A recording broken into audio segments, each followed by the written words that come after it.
الرئيس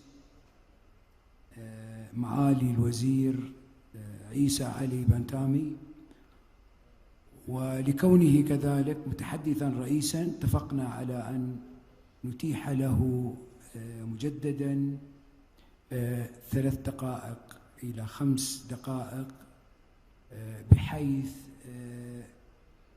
يتناول الموضوع الذي اشترك كل المداخلين في التطرق إليه، وهو ماذا تفيد في الواقع الثقافة،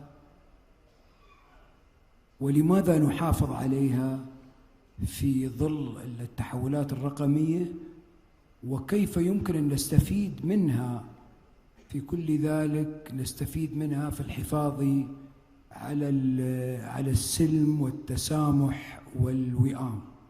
تفضل معالي الوزير.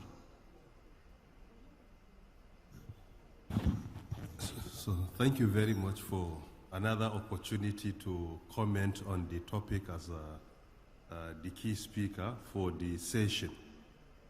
What I have also learned from my colleagues who spoke after my first presentation is what I'm going to try to iron out for all of us.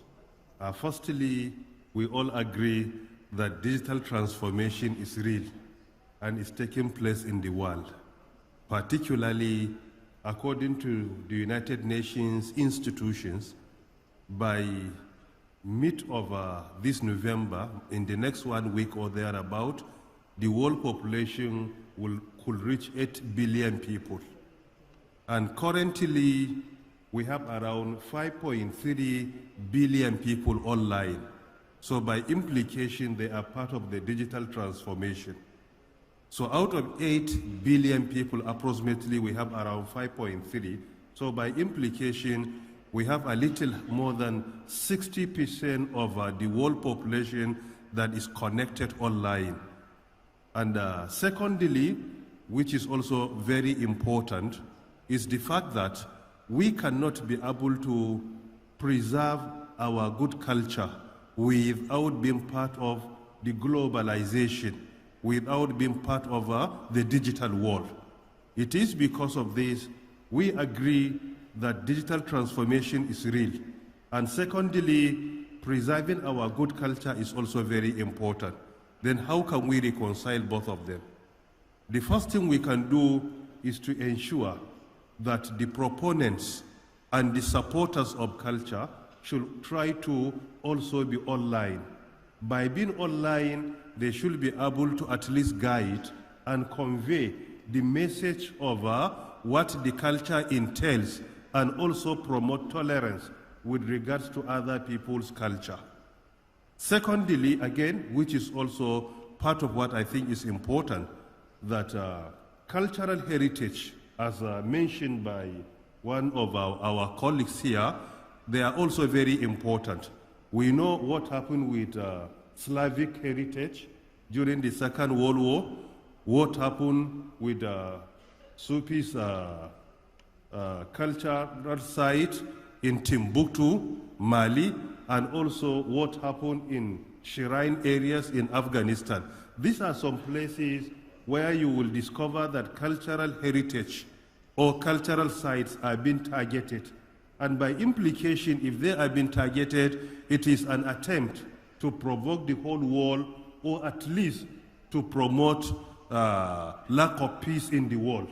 And this is something that we should all try to ensure that whether we agree with certain categories of people or not, we show tolerance to their culture, to their heritage, and whatever they promote.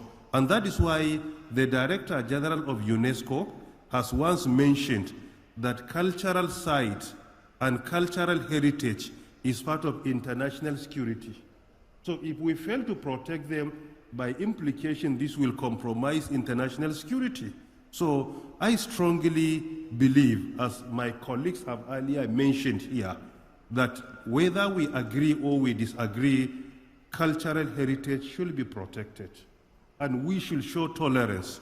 And furthermore, our diversity in the world should not in any way be our source of weakness but rather our source of strength. Because the Quran even says, لِتَعَارَفُوا إِنَّ أَكْرَمَكُمْ عِنْدَ اللَّهِ أَتْقَاكُمْ. We have been created with this diversity so that it will be the source of our strength, not that of our weakness. Because we support one another, we interact with one another, and we complement the effort of one another. And finally, which I also think is very important, particularly with regards to our youth, that today they find it difficult to know our culture very well, to promote the culture, or to even practice it.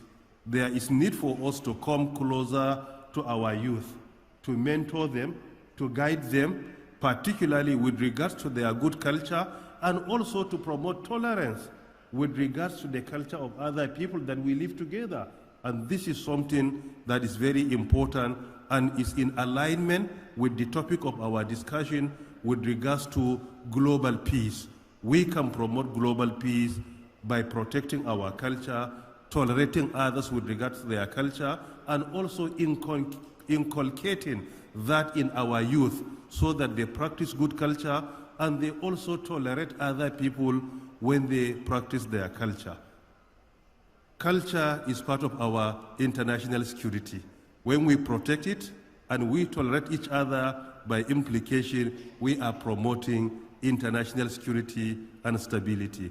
Once again, on behalf of the government of Nigeria, we appreciate the President of the UAE and also our respected Sheikh Abdullah bin Ubayya and all other people that are involved in organizing this event for the 9th consecutive years. This is highly commendable, and we pray to the Almighty Allah to put the reward in the scale of their good deeds. Wassalamu alaikum.